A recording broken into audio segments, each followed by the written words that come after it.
नमस्कार शिक्षक मित्र हो. निपुण महाराष्ट्र कृती कार्यक्रमांतर्गत विद्यार्थ्यांचे वाचन कौशल्य अधिक चांगले व्हावे म्हणून विविध उपक्रम राबवले जात आहेत. या उपक्रमांमुळे विद्यार्थ्यांच्या वाचन प्रगतीची पडताळणी करण्यासाठी काही स्तर ठरवले गेले आहेत. यापूर्वी आपण 6व्या अध्ययन स्तरासाठी म्हणजेच विद्यार्थी परिचित मजकुरातील 2 ते 3 सोप्या शब्दांनी तयार झालेली लहान वाक्ये वाचतो यासाठीच्या काही सोप्या अध्ययन कृती पाहिल्या. यापुढील 7व्या अध्ययन स्तरासाठी म्हणजेच परिचित मजकुरातील 2 ते 3 सोप्या शब्दांनी तयार झालेली व जोडाक्षरासह लहान वाक्ये वाचतो या अध्ययन स्तरासाठी उपयुक्त अशी एक सोपी अध्ययन कृती बघणार आहोत. अध्ययन कृतीचे नाव आहे रंगीत शब्दशोध. या अध्ययन कृतीसाठी साहित्य म्हणून आपण फळा आणि रंगीत खडू किंवा व्हाईट बोर्ड आणि रंगीत मार्करचा वापर करू शकतो. जोडाक्षरयुक्त लहान वाक्ये लिहिलेला चार्ट किंवा फ्लॅश कार्ड सुद्धा आपण वापरू शकतो.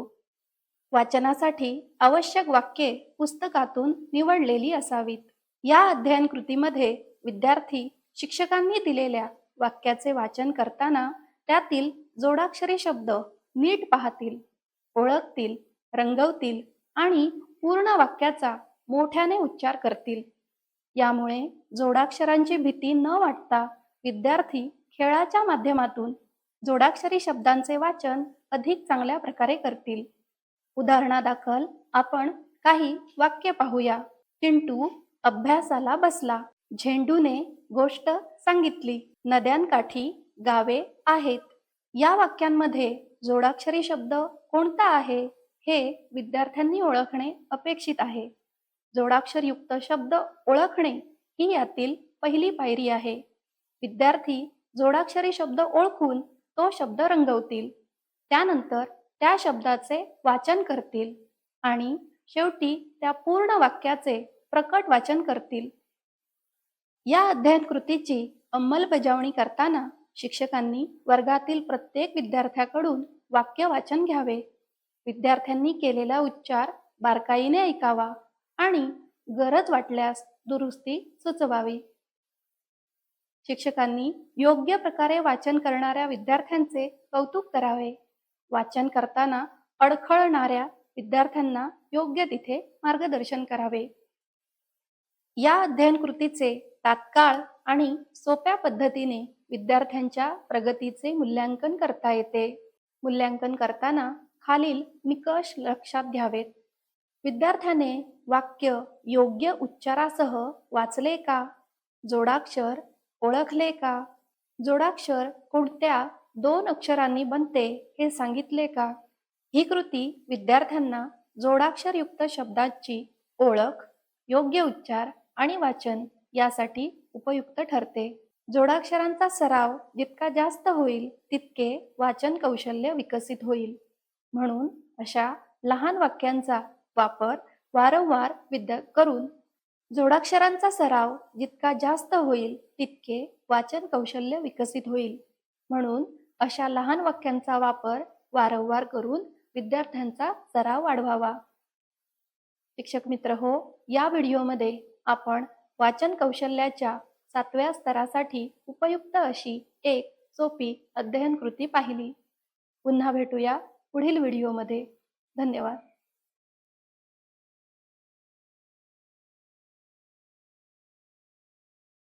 मित्र हो, आतापर्यंतच्या प्राप्त झालेल्या व्हिडिओमधून आपण स्तर क्रमांक 6च्या पहिल्या कृतीपर्यंत माहिती करून घेतली.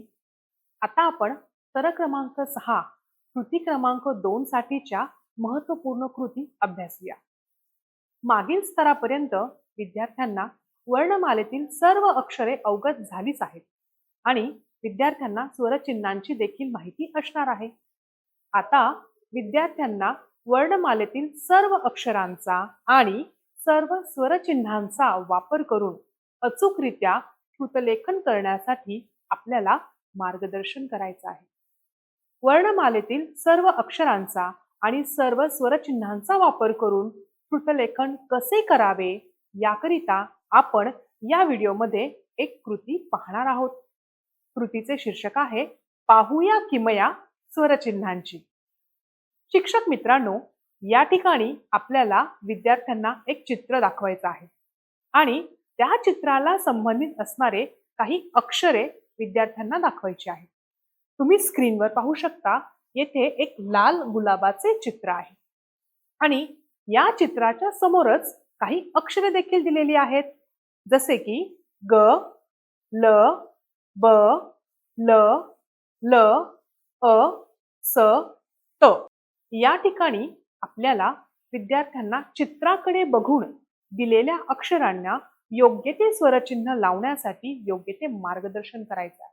जसे की चित्रामध्ये आपण गुलाबाचं फूल पाहत आहोत, तर ग या अक्षराला उकाराचे स्वरचिन्ह जाईल, तर ल या अक्षराला आचे स्वरचिन्ह जाईल.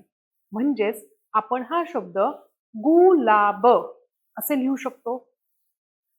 गुलाबाच्या फुलाचा रंग येथे आपल्याला लाल दिसत आहे, म्हणून ल या अक्षराला आची मात्रा जाईल.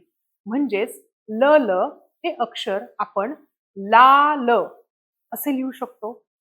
आणि शेवटी त ला ओचे स्वरचिन्ह जाईल, म्हणजेच आपण हे अक्षर अ स तो असे लिहू शकतो. म्हणजेच विद्यार्थ्यांना या गुलाबाच्या चित्राकडे बघून गुलाब लाल असतो असे वाक्य लिहिता येईल. विद्यार्थ्यांना चित्राकडे बघून योग्य अक्षरांना योग्य ते स्वरचिन्ह लावण्यासाठी आपल्याला मार्गदर्शन करता येईल. मित्रांनो, आपण अजून एक उदाहरण अभ्यासूया. आता स्क्रीनवर आपण दुसरे चित्र पाहू शकता.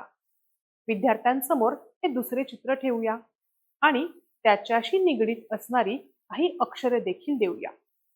विद्यार्थी चित्राकडे पाहतील आणि त्यानंतर अक्षरांना योग्य ते स्वरचिन्ह लावून त्याचे वेगवेगळे शब्द बनवून त्यांचा योग्य तो क्रम लावून अर्थपूर्ण असे वाक्य तयार करतील. तुम्ही सर्वजण स्क्रीनवर केळीचं चित्र पाहत आहात. आता या केळीचे चित्र दाखवून आपण विद्यार्थ्यांना काही अक्षरे गटामध्ये देऊयात.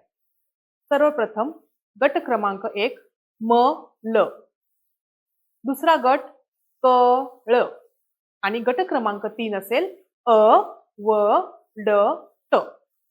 आता शिक्षकांनी विद्यार्थ्यांना या गटामधील विविध अक्षरांना योग्य ते स्वरचिन्ह लावण्यासाठी मार्गदर्शन करावे आणि विद्यार्थी त्यांच्या आकलन शक्तीचा उपयोग करून गटामध्ये योग्य त्या अक्षरांना योग्य ते स्वरचिन्ह लावतील आणि विविध अर्थपूर्ण वाक्य तयार देखील करतील.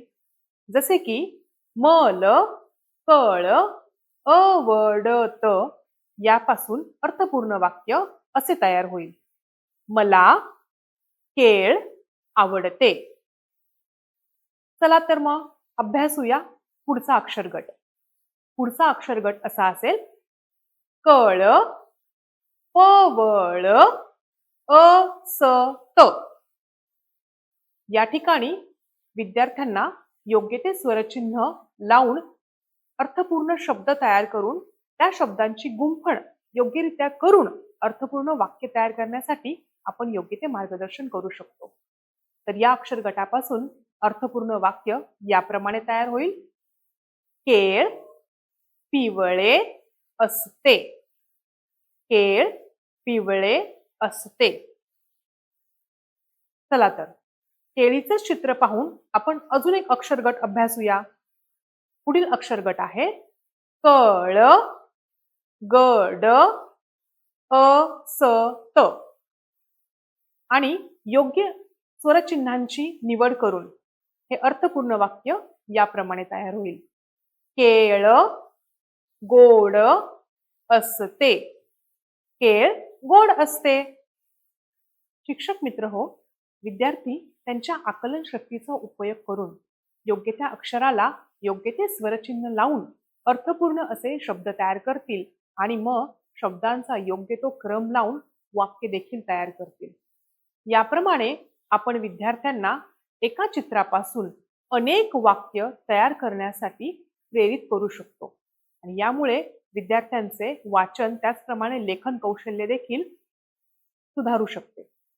आपल्या शाळेमध्ये भाषा पेटी आणि निपुण पेटी उपलब्ध आहेत आणि या पेटीमध्ये विविध प्रकारचे साहित्य आहे. शिक्षक मित्रांनो, आपण त्या साहित्यांचा वापर करून विद्यार्थ्यांच्या लेखन कौशल्यामध्ये प्रगती करू शकतो. या ठिकाणी आपण पाहू शकता की काही स्वरचिन्हे आहेत आणि ही पूर्ण चौदाखडी आपल्याला इथे दिसत आहे. याचा वापर करून आपण विविध प्रकारचे शब्द आणि वाक्य तयार करू शकतो आणि अगदी खेळीमेळीच्या वातावरणामध्ये विद्यार्थ्यांमध्ये लेखन कौशल्याची प्रगती करू शकतो. आपल्या सर्वांना ही कृती आवडली असेलच. जाता जाता फक्त एवढंच सांगेन, विद्यार्थ्यांमध्ये लेखनाची आवड करूया निर्माण. विद्यार्थ्यांमध्ये लेखनाची आवड करूया निर्माण, योग्य स्वरचिन्हांची त्यांना देऊया जाण. शब्दखेळ खेळूया मजेशीर. शब्दखेळ खेळूया मजेशीर, विद्यार्थी लेखनात निपुण होतील खात्रीशीर. पाहूया किमया स्वरचिन्हांची. पाहूया किमया स्वरचिन्हांची, गोडी वाढवूया वाचन आणि लेखनाची. वाचन आणि लेखनाची.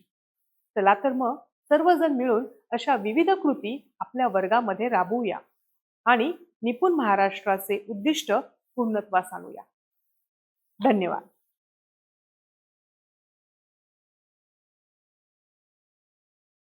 नमस्कार शिक्षक मित्र हो. आपण निपुण महाराष्ट्र अंतर्गत अध्ययन स्थळ निश्चितीसाठी पूरक कृती पाहत आहोत.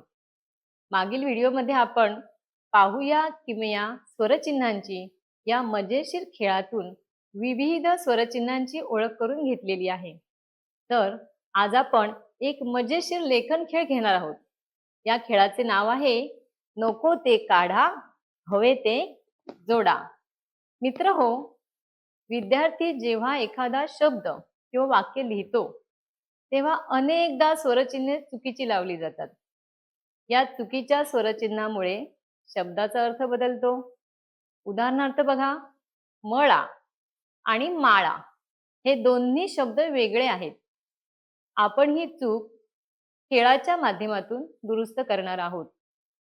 चला तर सुरुवात करूया या नवीन कृतीला. आता आपण कृतीची अंमलबजावणी कशी करायची ते पाहूया. सुरुवातीला शिक्षक स्लाइडवर किंवा फळ्यावर वाक्य लिहितील. त्यात 1 ते 2 शब्द मुद्दाम चुकीची स्वरचिन्हे लावलेले असतील. विद्यार्थ्यांनी चुकीचा शब्द ओळखून त्याला योग्य स्वरचिन्ह लावून पुन्हा लिहायचं आहे. योग्य शब्द लिहिल्यावर विद्यार्थ्याला संपूर्ण वाक्य लिहायला आणि मोठ्याने वाचायला सांगायचे आहे.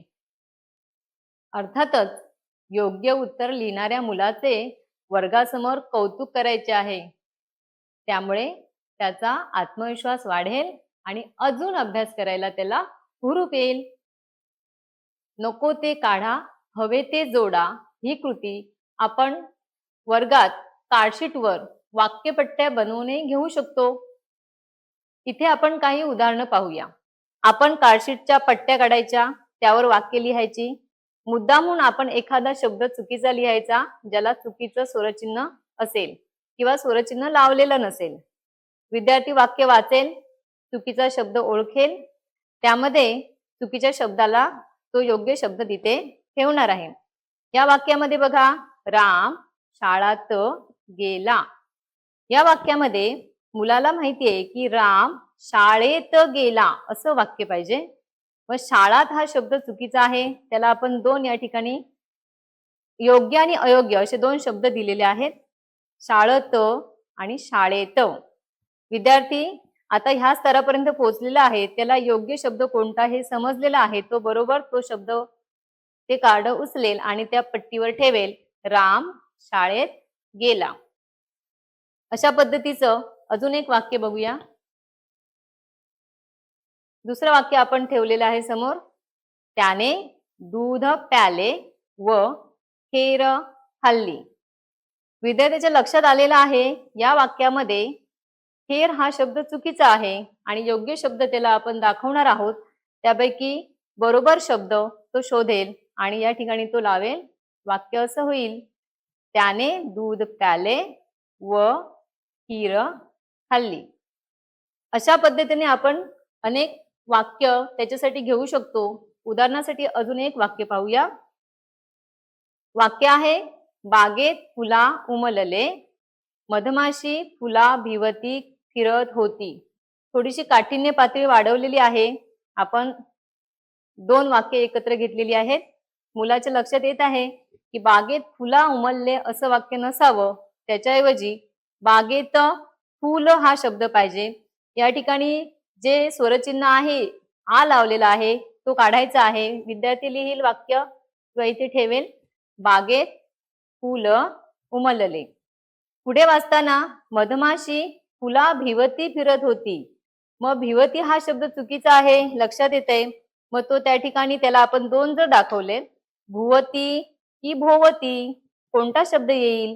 तो बरोबर सांगेल की फुला भोवती हा शब्द येईल आणि असं आपलं वाक्य होईल, बागेत फूल उमलले, मधमाशी फुलाभोवती फिरत होती. अशा प्रकारचे खेळ घेतल्यामुळे मुलांचाही कृतीशील सहभाग राहतो आणि मुलांना या कृतीशील खेळामध्ये भाग घ्यायला मजा येते. मित्र हो, हा खेळ आपण ह्या कार्डशीट वर घेऊ शकतो. त्याचबरोबर आपण वर्गामध्ये अगदी सहजच फळ्यावरती काही चुकीची स्वरचिन्ह लावलेली वाक्य लिहूनही घेऊ शकतो. उदाहरणार्थ बघा, आईने आमटा केली, बाळाने भाकरा खाल्ली. याच्यामध्ये चुकीचे शब्द आहेत आमटा, भाकरा. विद्यार्थी योग्य स्वरचिन्ह लावतील आणि हे योग्य बरोबर वाक्य ते फळ्यावर येऊनही लिहू शकतात. वाक्य असं होईल, आईने आमटी केली, बाळाने भाकरी खाल्ली. अजून एक वाक्य बघूया. गावात वृक्ष लावले, मुलांनी पाणी दिले. आता या ठिकाणी बऱ्याच वेळेला पाणी हा शब्द चुकीचा येतो. मग तो आपण मुलं दुरुस्त करून लिहितील की गावात वृक्ष लावले, मुलांनी पाणी दिले. शिक्षकांनी कृती दरम्यान विचारायचं आहे की कोणते स्वरचिन्ह लावल्यामुळे शब्द बरोबर येईल. मुले योग्य स्वरचिन्ह सांगतील.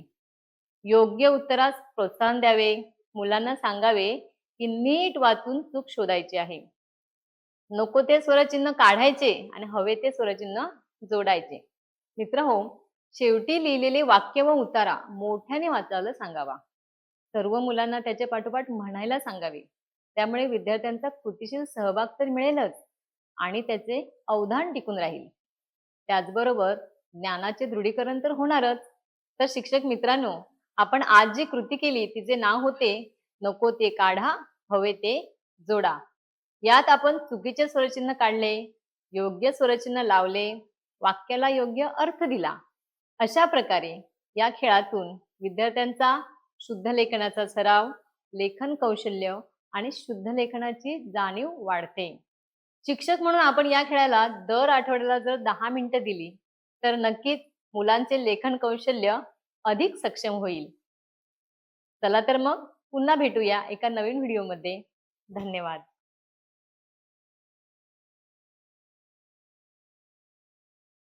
नमस्कार शिक्षक मित्रांनो.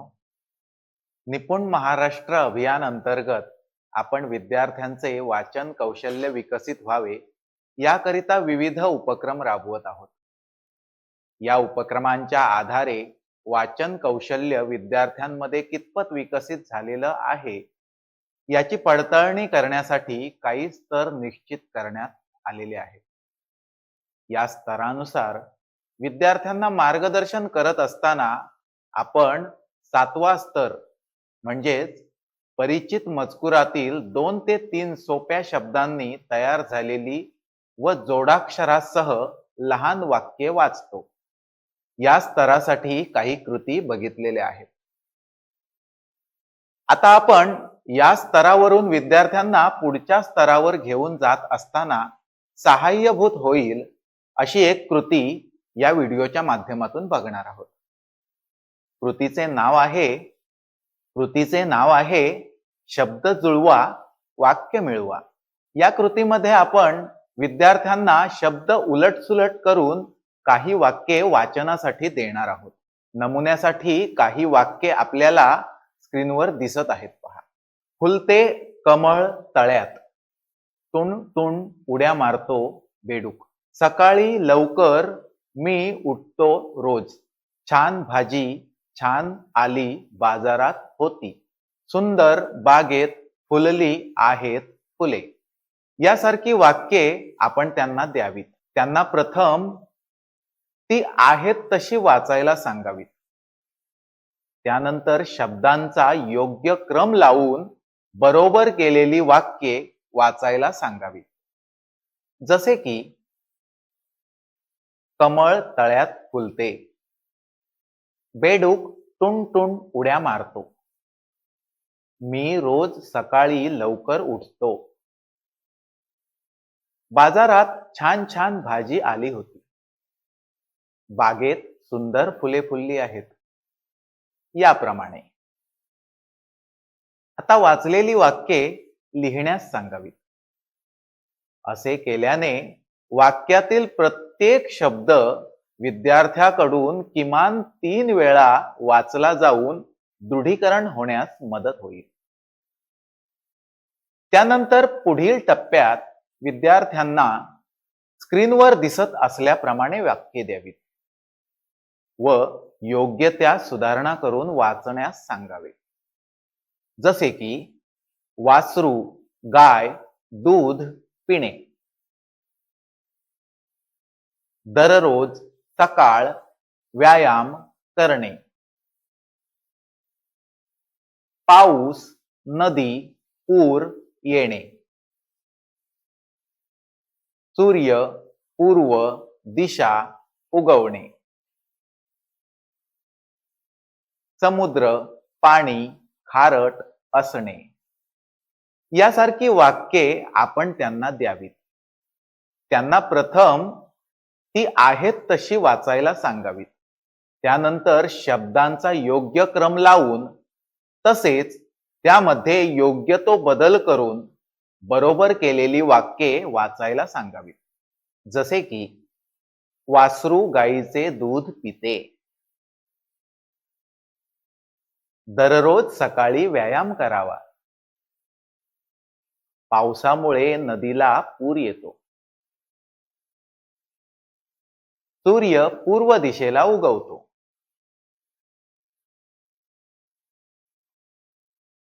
समुद्राचे पाणी खारट असते.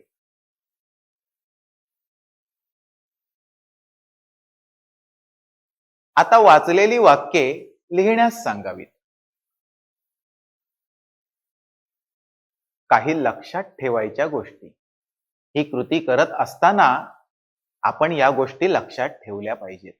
त्यातली पहिली गोष्ट म्हणजे आत्ता आपण पाहिलेली वाक्ये ही नमुन्यासाठी आहेत. त्याच प्रकारची इतर वाक्ये आपण प्रथम परिचित मजकुरातून व नंतर अपरिचित मजकुरातून घेऊन विद्यार्थ्यांचा सराव घ्यावा.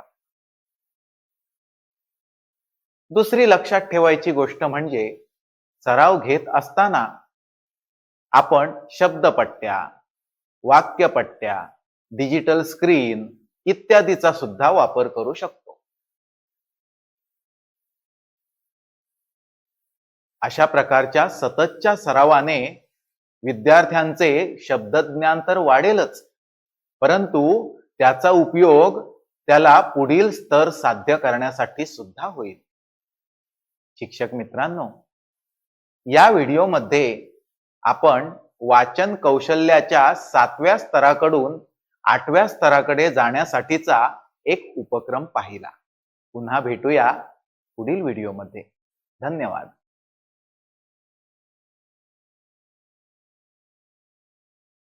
नमस्कार शिक्षक मित्रांनो, आपण निपुण महाराष्ट्र अभियान अंतर्गत लेखन कौशल्य विकसित करत असताना 6वा स्तर अर्थात श्रुतलेखन करताना वर्णमालेतील सर्व अक्षरे व स्वरचिन्हे वापरून शब्द लिहितो या स्तरासाठी काही कृती बघितलेल्या आहेत.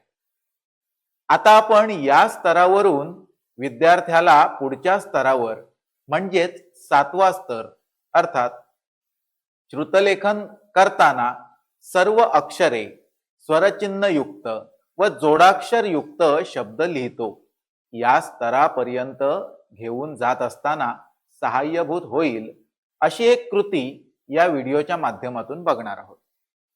कृतीचे नाव आहे शब्दबाण लक्षभेद. या कृतीमध्ये आपण विद्यार्थ्यांना स्वरचिन्हांसह प्रथम अनुलेखन व शब्द ओळख झाल्यानंतर एक एक शब्द लिहायला घालावा. शब्द स्पष्ट व सुयोग्य आवाजाच्या पातळीत उच्चारावा. टप्पा पहिला, स्वर ओळख. यासाठी शिक्षकांनी स्वरांनी सुरू होणारे 5 ते 7 शब्द श्रुतलेखनासाठी द्यावेत. उदाहरणार्थ आंबा, इमली, ऊस, ऋतू, एकता, ओढा, औषध. विद्यार्थ्यांनी स्वर योग्य लिहिणे हे आपलं या कृतीमधून लक्ष असणार आहे. हा टप्पा एकदा साध्य झाला की पुढच्या टप्प्यामध्ये स्वरचिन्हांचा सराव आपल्याला घ्यायचा आहे. यासाठी एकाच व्यंजनावर वेगवेगळी स्वरचिन्हे लावून तयार होणारे शब्द श्रुतलेखनासाठी द्यावेत. उदाहरणार्थ कमल, काम, किडा, कुमक, कीड, पोवळा, कंकण. यामध्ये स्वरचिन्हे योग्य ठिकाणी वापरणे हे आपलं लक्ष असणार आहे. हा टप्पा एकदा साध्य झाला की पुढच्या टप्प्याला जायचं आहे. तिसऱ्या टप्प्यामध्ये आपण व्यंजनांचा सराव घ्यायचा आहे. यामध्ये क ते ज्ञ पर्यंत प्रत्येक व्यंजनावर आधारित शब्द श्रुतलेखनासाठी द्यावेत. उदाहरणार्थ कप, गडी, झोप, टाळी, ढग, वाणी, वेणी, कैरी इत्यादी. वर्णमालेतील सर्व व्यंजनांचा सराव होणं आणि ओळख होणं हे लक्ष आपलं या टप्प्यावरचं असणार आहे. हा टप्पा एकदा साध्य झाला की पुढच्या टप्प्यावर अर्थात संयुक्त व्यंजन, या संयुक्त व्यंजनांची त्याला ओळख व्हावी यासाठी आपण सोपी जोडाक्षरे असलेले शब्द त्याला द्यावेत. उदाहरणार्थ पत्र, कर्ता, सत्ता, मत्ता, गट्टा इत्यादी. सोपी जोडाक्षरे लिहिण्याची सवय त्याला व्हावी हे आपलं या टप्प्यामधलं लक्ष असणार आहे. तदनंतर पुढच्या टप्प्यावर संयुक्त व्यंजन आपल्याला द्यायचं आहे, परंतु अवघड जोडाक्षरे असलेले शब्द त्याला द्यायचे आहेत. उदाहरणार्थ पुस्तक, दुपट्टा, कर्तृत्व, संपर्क, शुद्ध, शक्ती इत्यादी. गुंतागुंतीच्या जोडाक्षरांचा सराव त्याला व्हावा हे आपलं या टप्प्यावरचं लक्ष असणार आहे. शिक्षक मित्रांनो, अशा प्रकारे आपण या टप्प्यांच्या आधारे विद्यार्थ्यांना प्रथम अनुलेखन व तत्पश्चात त्याच प्रकारचे शब्द श्रुतलेखनासाठी देऊन त्यांचा सराव घेऊ शकतो. त्यासाठी आपण शब्द कार्डे, शब्दपट्ट्या, अक्षर समूह इत्यादी साहित्याचा तसेच भाषापेटी, निपुण पेटी यामधील साहित्याचा सुद्धा वापर करू शकतो. यासोबतच आपण काही चित्रे दाखवून त्यासाठीचा शब्द विद्यार्थ्यांना लिहायला सांगू शकतो. तसेच शब्द लिहायला घालताना प्रत्येक टप्प्यात प्रथम वेग कमी ठेवावा व सराव द्यावा. जसजसा सराव वाढत जाईल तसतसा वेगही वाढवत न्यावा व जास्तीत जास्त शब्दांचा सराव द्यावा. शेवटी तेच शब्द वाक्यात वापरण्यास विद्यार्थ्यांना प्रोत्साहित करावे. जसे की मासे पाण्यात टिंबटिंब, पक्षी आकाशात टिंबटिंब, माकड टिंबटिंब उड्या मारतो, कासव खूप टिंबटिंब चालतो, बागेत टिंबटिंब फुले फुलली आहेत. यासारखी वाक्ये आपण त्यांना द्यावीत. त्यांना प्रथम ती आहेत तशी वाचायला सांगावीत. त्यानंतर रिकाम्या जागी योग्य शब्द वापरून तयार होणारी अर्थपूर्ण वाक्ये त्यांना लिहायला सांगावीत. यासाठी वाक्य अर्थपूर्ण होईल अशा तऱ्हेने वेगवेगळे शब्द वापरण्यास विद्यार्थ्यांना स्वातंत्र्य द्यावे, जेणेकरून जास्तीत जास्त शब्दांचा सराव होईल. शिक्षक मित्रांनो, या व्हिडिओमध्ये आपण लेखन कौशल्याच्या 6व्या स्तराकडून 7व्या स्तराकडे जाण्यासाठीचा एक उपक्रम पाहिला. पुन्हा भेटूया पुढील व्हिडिओमध्ये. धन्यवाद.